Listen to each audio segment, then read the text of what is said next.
இப்போ நம்ம fish ஃப்ரைக்கு ready பண்ணலாம்.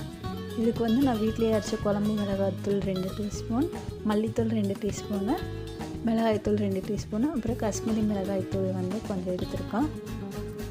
அப்புறம் வந்து லெமனு, தேவையான அளவு உப்பு, அப்புறம் இஞ்சி பூண்டு சேர்த்துருக்கேன். நீங்கள் வந்து காரத்துக்கு ஏற்ற மாதிரி மிளகாய்த்தூள் சேர்த்துக்கோங்க. இந்த லெமனை பிழிஞ்சு வச்சுட்டு கொஞ்சமாக தண்ணி ஊற்றி நல்லா பேஸ்ட் மாதிரி ரெடி பண்ணிக்கலாம்.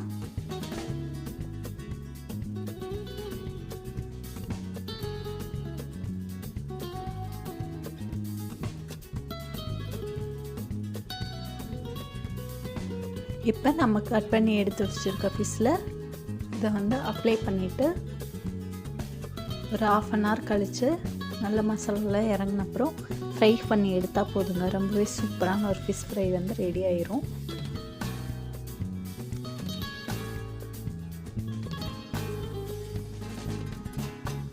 அவ்வளோதான், மசாலாலாம் ஃபுல்லாக அப்ளை பண்ணியாச்சு. இது ஒரு 1/2 மணி நேரம் ஊறட்டும். அதுக்கப்புறம் நம்ம வந்து இதை ஃப்ரை பண்ணிக்கலாம்.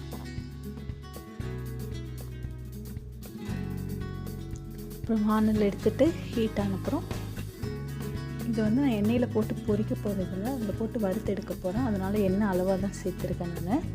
இதுலேயே வந்து ஃபிஷ் ஃப்ரையை போட்டுருவோம். நம்ம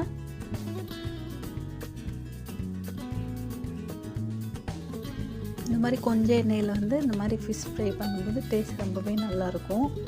பொரிச்சு எடுக்கிறதோட ஃப்ளேவர் அப்படியே இருக்கும்.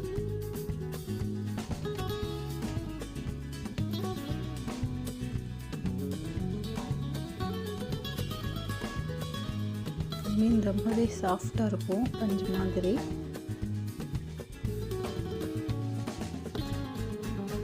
இந்த மாதிரி நம்ம எடுத்து வச்சுருக்க எல்லா பீசஸையும் எண்ணெயில் போட்டு இந்த மாதிரி வறுத்து எடுத்துக்கலாம்.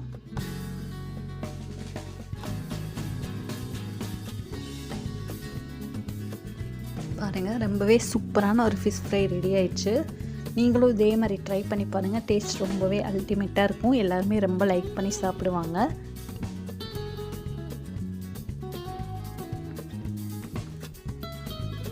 அவ்வளோதாங்க, ரொம்பவே சூப்பரான ஒரு ஃபிஷ் ஃப்ரை ரெடி ஆயிடுச்சு. தேங்க்யூ ஃபார் வாட்சிங்.